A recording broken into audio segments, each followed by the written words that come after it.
مساء الخير. أنا اسمي نهى كمال. بحب دايما أعمل فيديوهات على اليوتيوب.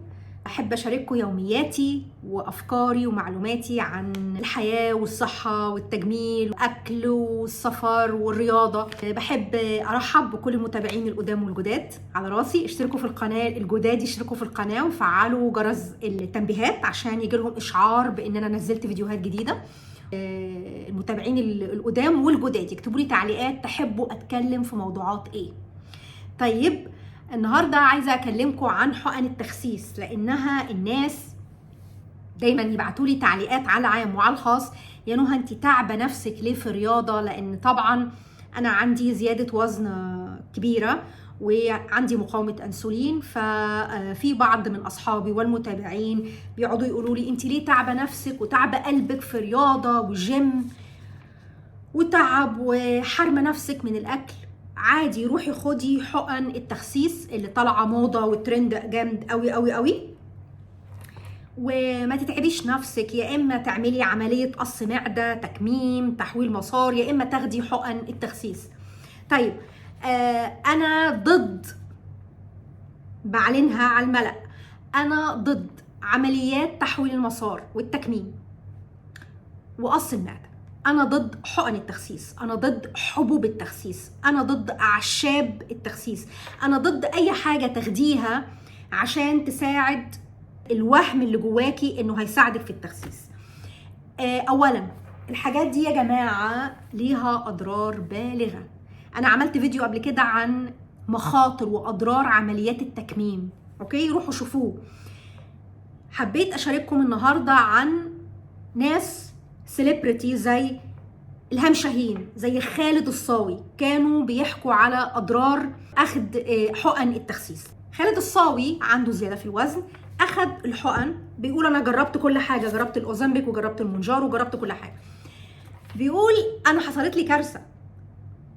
روحوا شوفوا اللقاء. أنا حصلت لي كارثة، أنا خدت الحقنة وحصل إن الجهاز الهضمي عندي توقف تماما، ورحت المستشفى، قعدت أيام وليالي عشان أعرف أعيش والدكاترة يساعدوني والجهاز الهضمي يرجع يشتغل تاني.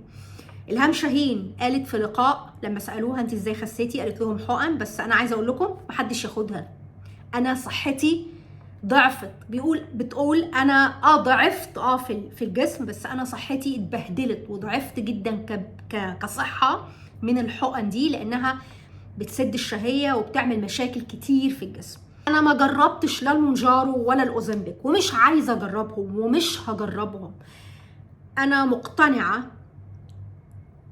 مقتنعه بفكره اللي عايز يغير حياته. انا عايزه اغير جسمي،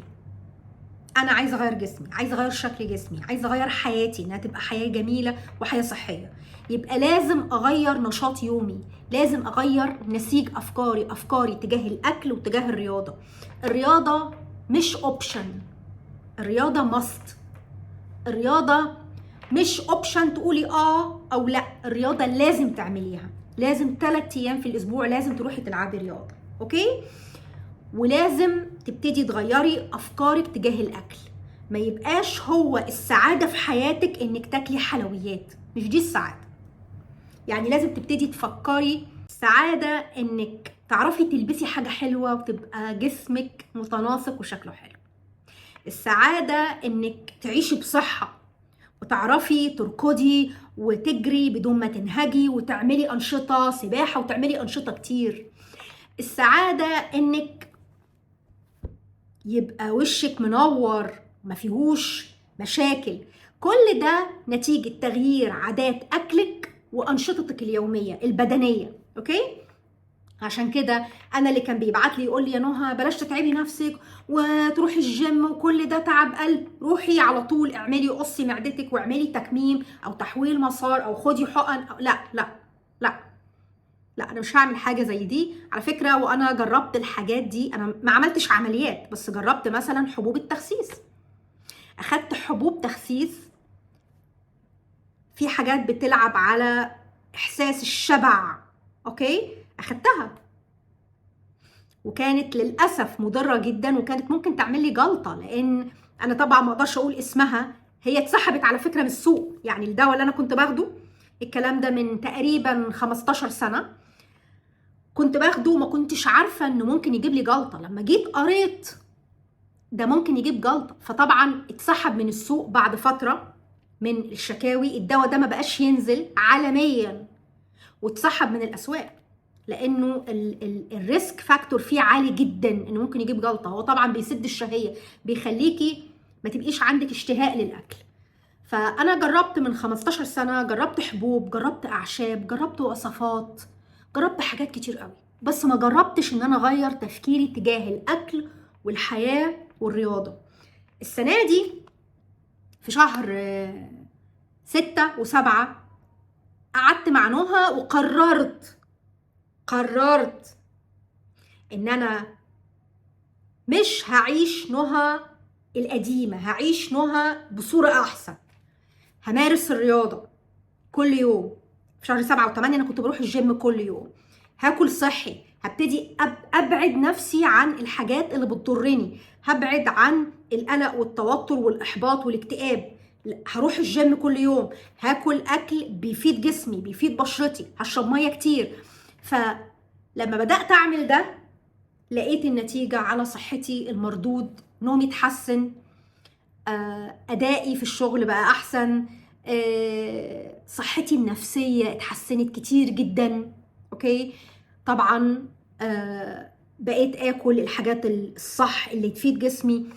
فيا جماعه ما تجروش ورا ترند الحقن، العمليات، الحبوب.